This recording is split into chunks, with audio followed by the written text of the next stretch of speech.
Assalamualaikum warahmatullahi wabarakatuh.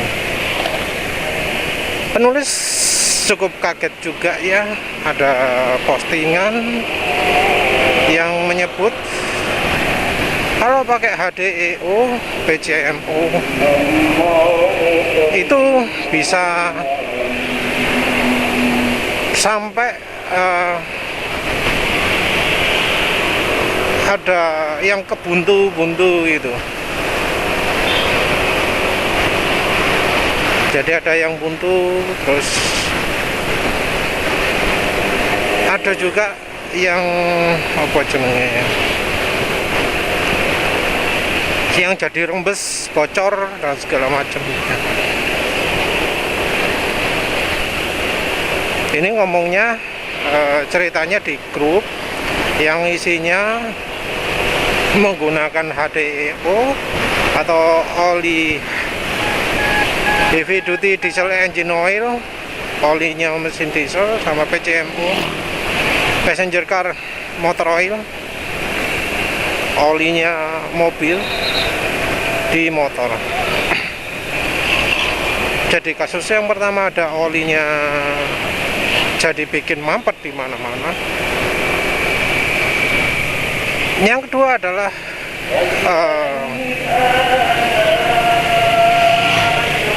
apa ya, sampai bikin bocor di mana-mana.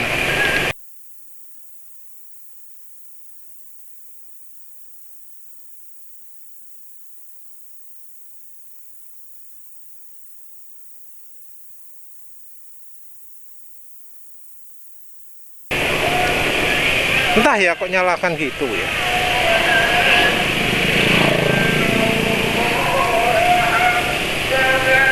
Entah mengapa sampai seperti itu. Apa karena rekomendasi olinya itu adalah oli yang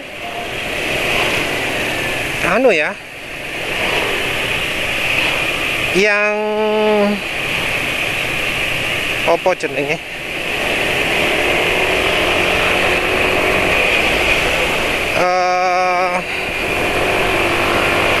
beda jenis ya. Yang penulis herankan mengapa di situ tidak ada penjelasan antara oli sintetik, full sintetik, dan oli high mileage.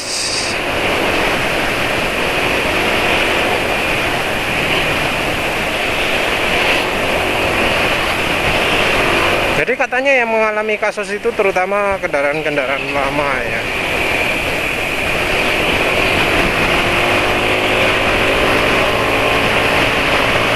Nggak tahu mengapa sampai macet buntu gitu ya, kok bisa.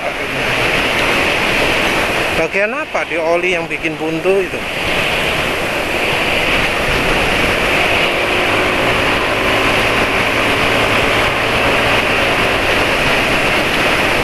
Emang apa bisa oli itu seperti itu?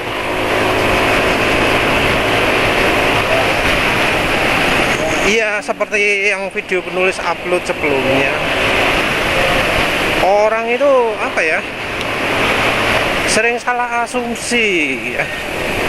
Dipikir kalau kalsiumnya banyak,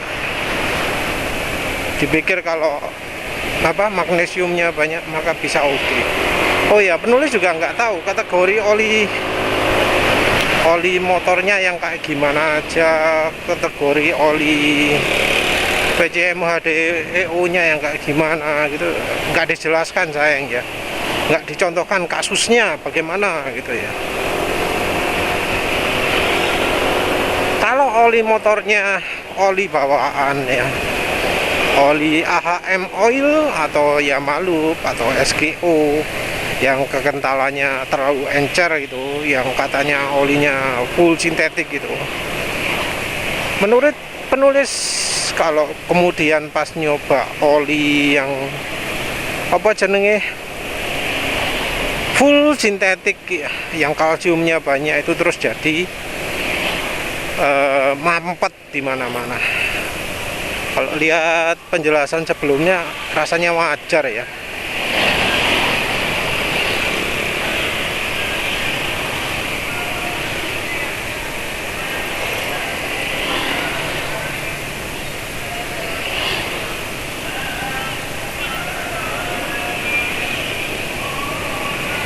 Mengapa kok bisa penulis bilang wajar? Karena satu, kalau oli bawaan motor itu entah AHM Oil entah Yamalub itu aditifnya kurang banget, jadi apa ya, olinya itu bakal meninggalkan banyak lumpur oli, banyak banyak sampah. Jadi di mesin-mesin ada getimbul banyak gitu ya. Nah, efeknya kalau pakai oli full sintetis gimana? Oli mahal gitu ya. Oli di atas 100.000 kan. Katanya yang bagus 100 sampai 300.000 gitu katanya. Penulis sendiri pakai oli mahal-mahal kok asli kabeh.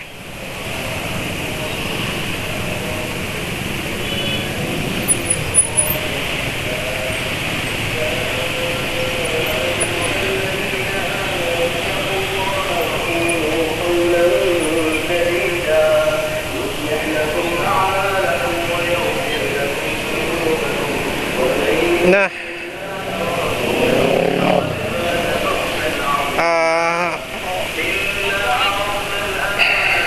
sampai mana tadi? Sampai lupa.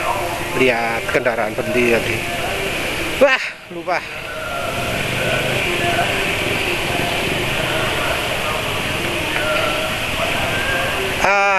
Wis balik pasal.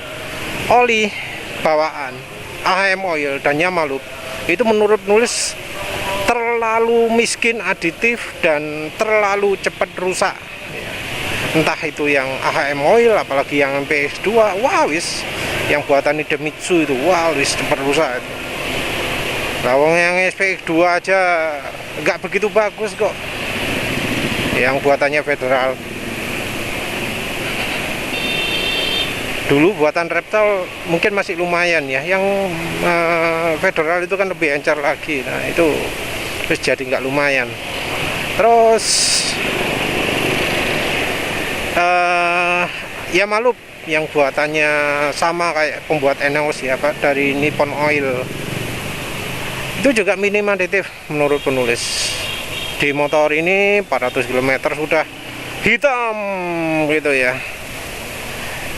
Shell Avance Ultra mungkin nggak hitam, tapi ya itu karena olinya pelarutnya jelek ya, beda lagi ceritanya.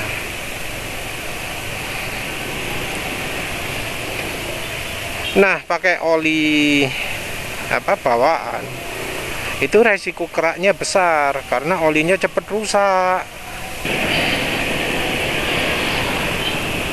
Mungkin ada yang nggak percaya ya bahwa oli bawaan itu mudah bikin kerak. Gini aja wis, kalau ganti oli, warna olinya apa? Coba dilihat, apa coklat, apa ada masih bening-beningnya, atau hitam kelam. Hitam kelam yang volume olinya tinggal sedikit gitu ya. Jadi kalau olinya tinggal sedikit terus warnanya hitam kelam, nah itu kemungkinan besar olinya rusak. Kalau oli rusak itu kemungkinan menimbulkan sludge besar sekali. Ciri lain tahu oli rusak itu gimana? Kalau habis ganti oli, tarikan makin enak, langsung top speed meningkat. Apalagi kalau suara mesin makin halus itu wajar. Apalagi ya akselerasi lebih enak, motor lebih irit ya, kayak gitu-gitulah. Kalau sampai itu terjadi, berarti olinya sudah rusak. Mungkin ya pemirsa pernah beberapa kali dengar omelan penulis soal oli yang sudah kasar suaranya macam-macam. Tapi coba lihat, kan penulis masih mengakukan 0-100. Coba lihat bahwa top speed penulis masih normal, kecuali waktu pakai Shell Avance Ultra ya. Jadi top speed penulis masih normal, penulis masih melakukan akselerasi 0-100. waktunya juga nggak beda jauh, nggak sampai parah banget. Nah, itu artinya penulis ganti oli itu sebelum olinya benar-benar rusak. Dan penulis jarang sekali ganti oli itu sampai piok gitu jatuh olinya. Dan olinya juga warnanya ya masih ada coklat-coklatnya, nggak full 100% hitam. Jadi waktu olinya ngocor itu dari lubang drainasenya, dia kan masih kelihatan warna olinya itu coklat atau hijau ya, terutama hijau ya, karena motor kena fuel dilution. Entah ini sudah beneran sembuh atau enggak ya.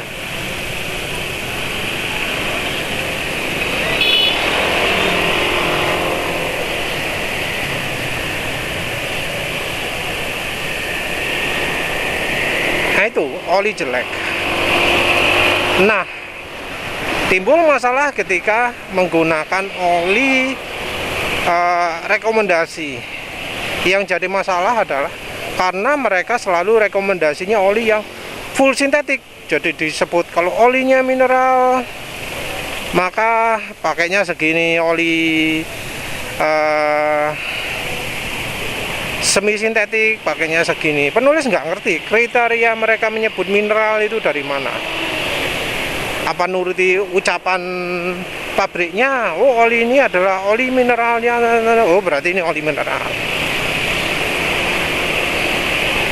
Kalau ada tulisannya ini sintetik teknologi atau sintesis blend macam-macam, berarti semi sintetik. Terus kalau ada tulisannya full sintetik, maka ya dianggap full sintetik. Kalau penulis mengkategorikannya pakai yang lebih pasti-pasti saja ya. Grup 1, grup 2, grup 3. Kalau ada yang campuran beneran wis sembuh, pokoknya penulis mengkategorikannya adalah grup 1, grup 2, grup 3. Dan penulis menilai oli dipakai kategori itu juga. Ya tentu kira-kira ya.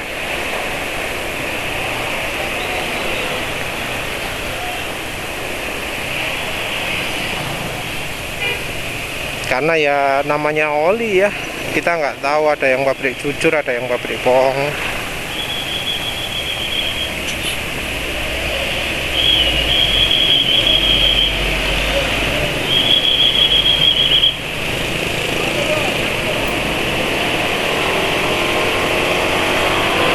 Nah,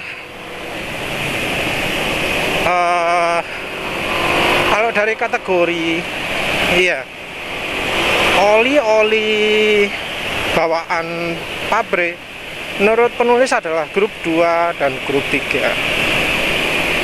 Sementara oli rekomendasi itu biasanya grup 3. Terkadang ya itu oli grup 4 PAO, tapi jarang ya. Rasanya penulis nggak pernah lihat rekomendasi Ravenol di situ.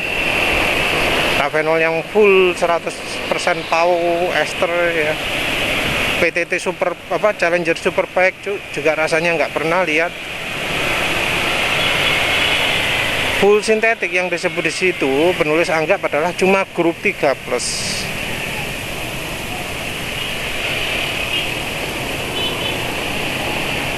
Harganya ya grup 3+ itu mahal, ada yang murah, tapi cenderung mahal ya.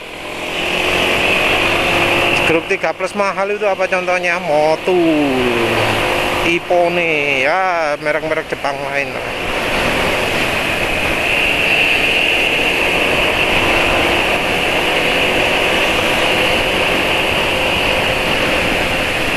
Merek Perancis, Froam itu juga mahal kayaknya. Lagi pula jarang sekarang oli PAO beneran ya, semua sudah ganti resep. Amsoil aja kayaknya datasheetnya sudah beda. Penulis coba download lagi, datasheetnya Amsoil sudah nggak sama wis, nggak ada penunjuk alpha DC nya lagi wis. Jadi yang Amsoil baru itu kayaknya grup 3. Problemnya apa kalau pakai oli grup 3 gitu ya? Dari misalnya oli rekomendasi pabrik ada yang grup 3, ada yang grup 2. Kalau Idemitsu ya kayaknya itu beneran grup 3 full sintetik.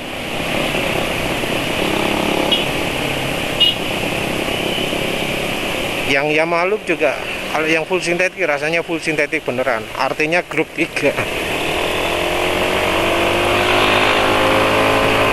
Apa sih kelemahannya kalau pakai oli grup 3 atau misalnya kalau bener paun apa kelemahannya? Kalau pabriknya nggak genah ya,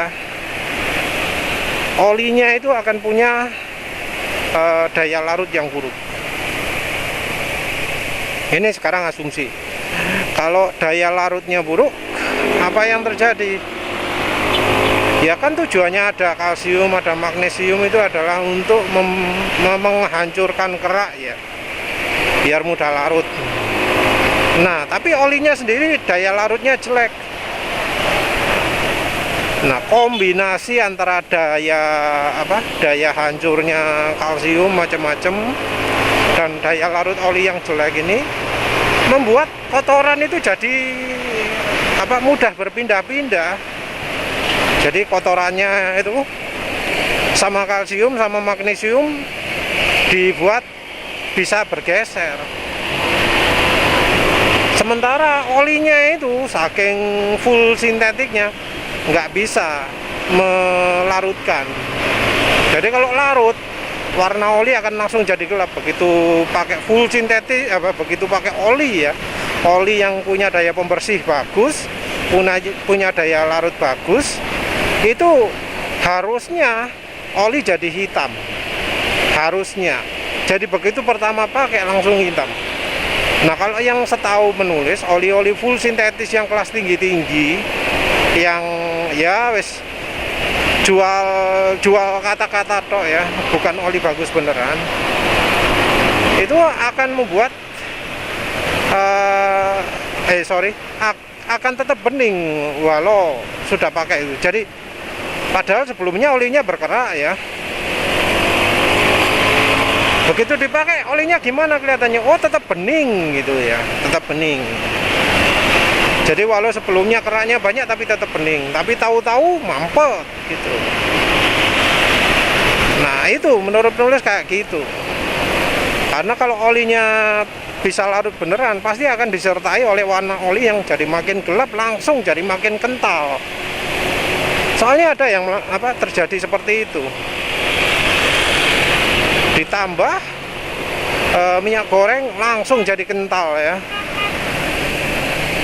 langsung rontok semua sludge-nya. Ada yang mengalami seperti itu, buntu kabeh. Langsung ya. Tapi itu juga sih alasannya untuk ganti oli dulu. Jadi ya amannya ya pakai mineral dulu lah, misalnya merasa mesinnya kotor gitu ya. Nah, terus yang kedua ini katanya jadi bocor semua mesinnya, padahal pakai mesin pakai oli mesin aslinya enggak. Ini kayaknya kalau yang ini kolektif ya kesalahannya yang jelaskan. Sebenarnya apa sih yang bikin motor itu disuruh pakai oli, motor atau mobil lama disuruh pakai oli mineral dulu ya? Ini dulu, sekarang sudah nggak ada, entah kenapa ya. Alasannya adalah karena bahan full sintetis ya, oli grup 3 ataupun PAO itu punya kecenderungan yang membuat seal jadi kisut.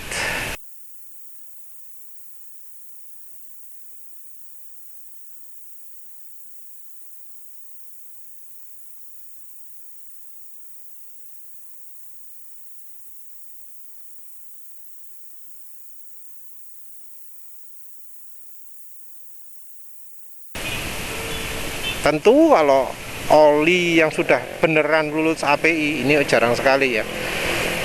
sekarang ini kan jarang sekali ada oli yang ada bundaran API approved gitu ya, ada 2 lingkaran, kan jarang sekali, berarti kebanyakan kan bohong. Nah, kalau misalnya oli API kan pasti ada anunya ya, sudah benar-benar lulus uji kompatibilitas terhadap seal.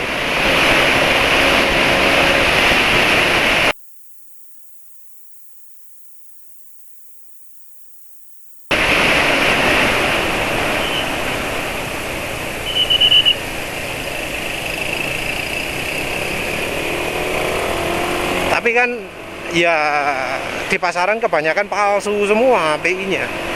Nggak ada lah yang lulus uji seal itu, nggak ada yang jamin. Dan apalagi kalau pabriknya ngawur-ngawuran lah ya, aditifnya minim. Karena harga ester mahal, nggak ditambah ester, terus disebarkan di Facebook. Oh, kalau oli ada esternya itu bahaya gitu ya. Mesin bisa hancur, bocor semua. Padahal yang nggak tentu juga. Justru ya keberadaan ester di oli ya, itu adalah membuat lebih netral. Jadi oli yang bagus itu dia akan netral terhadap seal, dan pabrikan akan berusaha membuat oli itu netral terhadap seal.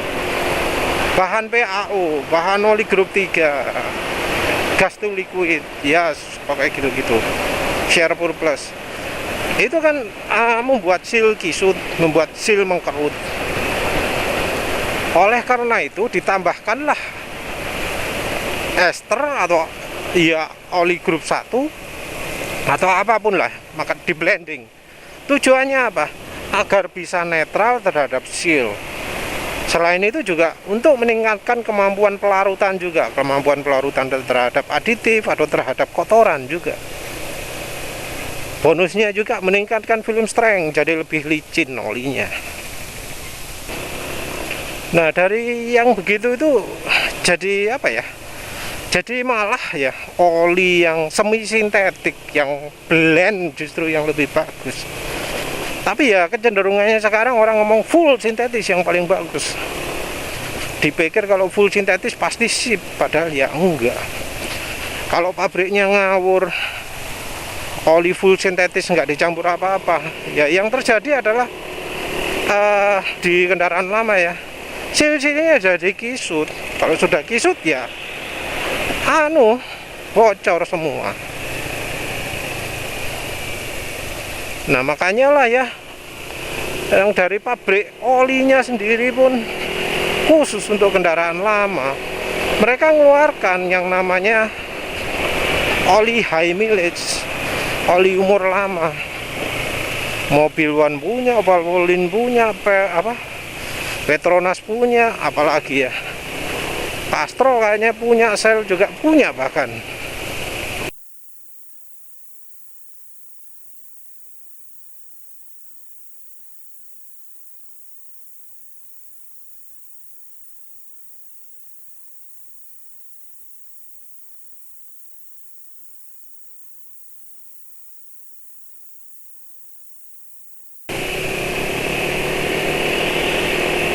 Jadi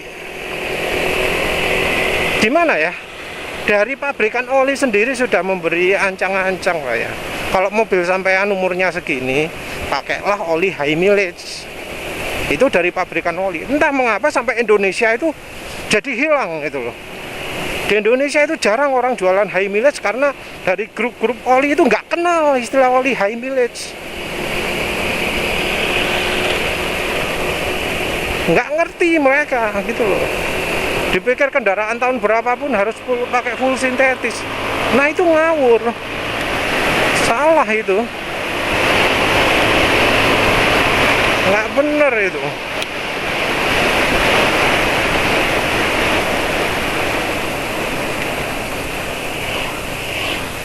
Umurannya tua itu berapa? Ada yang nyebut mungkin sekitar 100.000 kilometer mungkin ya. Jadi kalau motornya atau mobilnya sudah menempuh 100.000 km, itu sudah masuk ranahnya oli high mileage. Cirinya oli high mileage itu apa sih? Olinya ramah terhadap seal, jadi ada tulisannya wis jelas.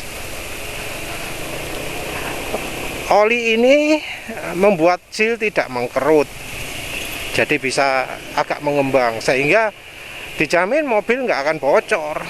Udah gitu.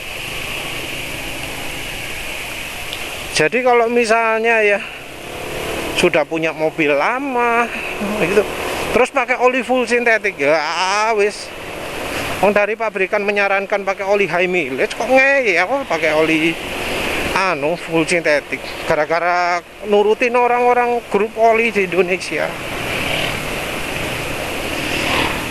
Jadi dua masalah itu sumbernya adalah karena nggak membedakan dari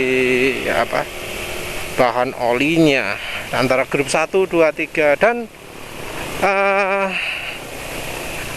rekomendasi oli cuma mendasarkan pada spesifikasi aja tanpa menilai yang faktor-faktor yang sulit dilihat, karena ya itu daya larut yang kuat itu rasanya nggak ada ya standar pengukurannya. Daya larut kuat, terus lubricity-nya itu nggak ada ya, sayangnya itu.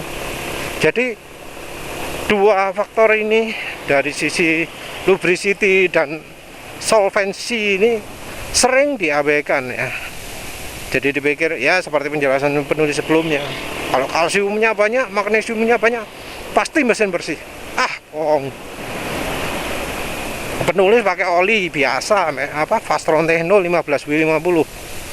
Itu harga termasuk rendah lah kalau di grup oli. Harga sak liter cuma 60 atau berapa gitu. Mau termasuk murah itu kalau di grup oli. Termasuk oli murah. Tapi mesin mobil penulis bersih ya,